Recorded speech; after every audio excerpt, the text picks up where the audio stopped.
we have the vaccines and we can see the end will come.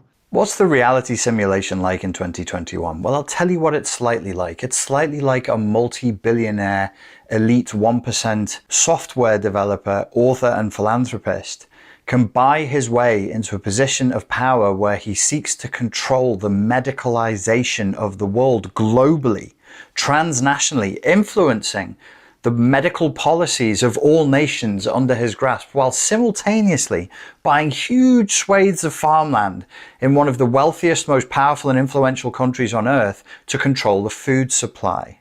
Welcome to 2021 and welcome to Bill Gates' interview on Sky News Today. What are the vehicles we can use? CEPI was there to do vaccine research, Gavi to buy vaccines, Global Fund for therapeutics, including oxygen. And that's what ACT-A is. It's taking all of that additional resources and coordinating it on a global basis. And so it was super valuable that we did that. Okay, so I've just looked up the dictionary definition of an advertorial, and it is as follows from the Oxford Dictionary: a newspaper or magazine advertisement giving information about a product in the style of an editorial or objective journalistic article.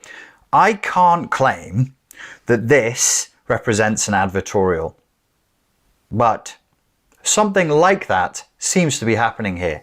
Now, we know that Bill Gates has paid for spots on BBC News before. I can't say that he paid for a spot on Sky News. What I can say is that as I'm looking at this, it doesn't feel like objective journalism to me.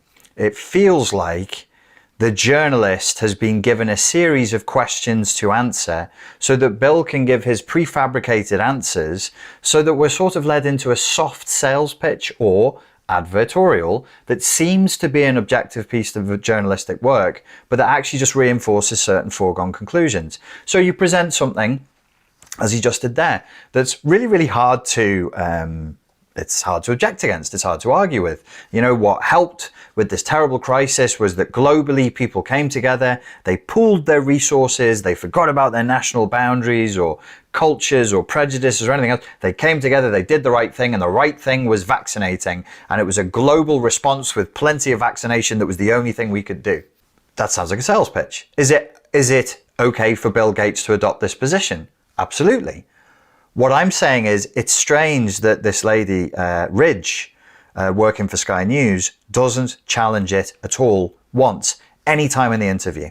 There's no aggressive questioning of anything that he says in the interview. It's softball questions that allow him to keep doing this sales pitch for global responses, the globalization, the pooling of resources, and vaccine all the way, as we'll see now. Of course, because we didn't prepare for this pandemic nearly like we should have, we've been learning as we've been going. But I'd say the good news is that partly because of the ACT-A efforts, partly because of U.S. R&D money, we have the vaccines and we can see the end will come. The end will come for this pandemic. I'm not Bill Gates' PR manager, but if I was, I'd say, hey, Bill, sit down with me, mate. Could you not cackle like Dr. Evil and say lines like, the end will come? The end will come. With a look of glee burning in your eyes. It's just, we've done the polls. It doesn't poll too well with the general public. Thanks, Bill. Thank you. We want to vaccinate certainly all the elderly in the world. And in most countries, we want to get to over 80% vaccination. And so that's, kind of mind-blowing, particularly when we did very little to prepare in advance. Number one, no idea why you're laughing. Number two, don't know why you're cuddling yourself and rocking with glee. I mean, it's the worst tragedy in 20 years at least. Some people are saying since World War II. I mean, the scale of the loss of life, the damage to the economy, the poverty that we'll be experiencing, and all the diseases that go with that poverty, stretching forward through the trillions that we now owe, decades into the future, being paid off by our great-great-grandchildren, and you're laughing and rocking with glee.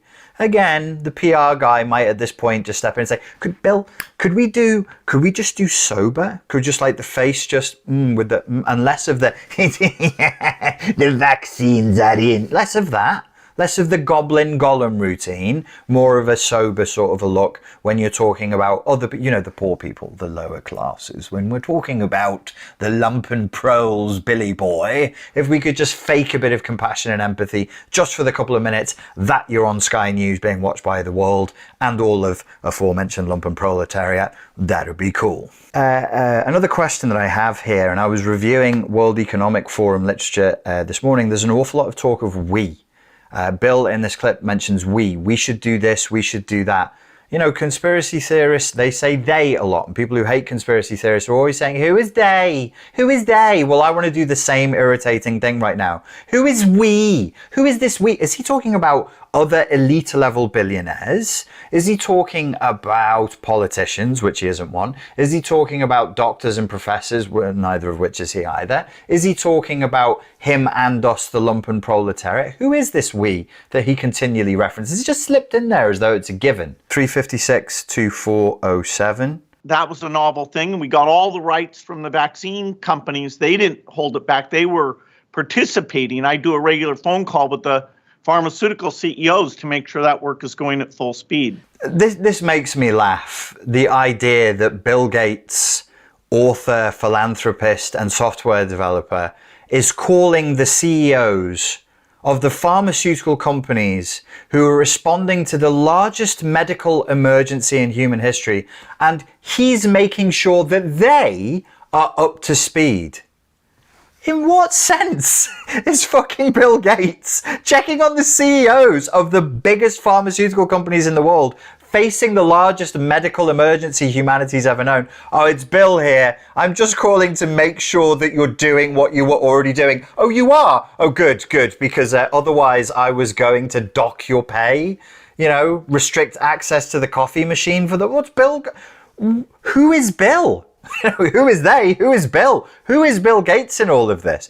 Why is he talking as though he's the emperor above a hierarchy of pharmaceutical companies who are the only pharmaceutical companies allowed to print out this vaccine because it's the intellectual property rights are controlled, and he's checking to make sure that they are up to speed? What's the speed, Bill? Who's setting their targets? Who's setting their objectives? Or do they, when he calls, does the personal assistant of the CEO go, fuck? It's like, hi, it's Bill Gates here. I'd like to speak to your boss. Oh, Jesus. Oh, God. Bob, I'm so sorry. I know. It's Bill again. Can I put him through? Bob's in the other room going, oh, God, what is this spec? We don't have any computers for him to fix. Why is he calling me every other day? Go fix a PC, Bill. The other good news is that the actual death rate from this epidemic in the poorest countries has actually been quite low. To repeat, the death rate in the poorest countries has been quite low. And then he goes on to say, the fact of getting elderly people vaccinated in the rich countries, which actually had the pandemic worse than most of the developing countries, that was a good thing. The fact that now we're vaccinating 30-year-olds in the UK and the US, and we don't have all the 60-year-olds in Brazil and South Africa. That's not fair. So what he's just said there is that the developed first world countries did very poorly in terms of death rate, and very poor developing countries didn't do that bad in terms of death rate.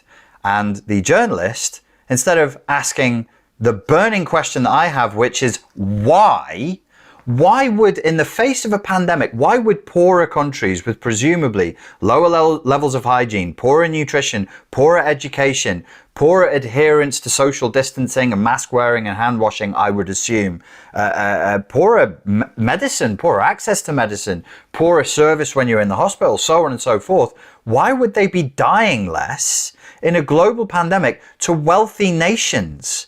And you know what she asks him about that? She has two opportunities. He says the poorer nations have a lower death rate, the wealthier nations have a higher death rate. And you know what she asks him about that? Nothing. She does this. She just puts her hands down weirdly by her sides and goes, Where's the questioning? Where's the journalism? That is amazing. That's actually, this Sunday morning is the first time I've ever heard that. That to me, I mean, I'm not a doctor, I'm not a virologist, I'm not an epidemiologist, but I'm a human being having this experience the same as everybody else. And I'm just wondering, why would people in poorer countries have a lower mortality rate than in more developed countries? This is surely a key question. He's talking about future-proofing, planning for the future, running simulations of viruses in the future, but no mention of an analysis of why we're dying in dramatically larger numbers than anywhere else. That to me is a further indication that this is really an advertorial and not an authentic piece of journalism. I'm optimistic. The reason I'm optimistic is because I don't think that Bill Gates is a cause. I think he's a symptom. I think he's a symptom of a collective decision by humanity to abrogate personal responsibility in favor of receiving external ideologies that think for us, like a form of artificial intelligence that we willfully allow to live with us, inside of us, in a symbiotic relationship like a parasite would, to do the hard thinking for us, to make the decisions for us. Why? Because it's hard to be a human. It's hard to be an adult. It's hard to have responsibilities and to take decisions for ourselves at the individual and collective level. That's why he's here. That's why he's doing what he's doing. Not because we're being forced into it at the point of the gun, but because we're too lazy, disassociated, disinterested, and focused on any other form of distraction that you could mention to do anything about it. The war that we face is not going to be dramatic like wars in the past. This is a war of consciousness. And really all we need to do is take our consciousness back, take back our time and our attention, clear our perception, see what is happening in the world. And in terms of action, and don't get me wrong, action does need to be taken. It will be fairly minor when you compare it to the gargantuan task of taking our consciousness back so that we can, with clean perception, do only that which is necessary to build a better future for ourselves, for our children, and for the future of humanity itself. Ladies and gentlemen, thank you very much for your time and for your attention, and I look forward to speaking to you again very soon. Cheers.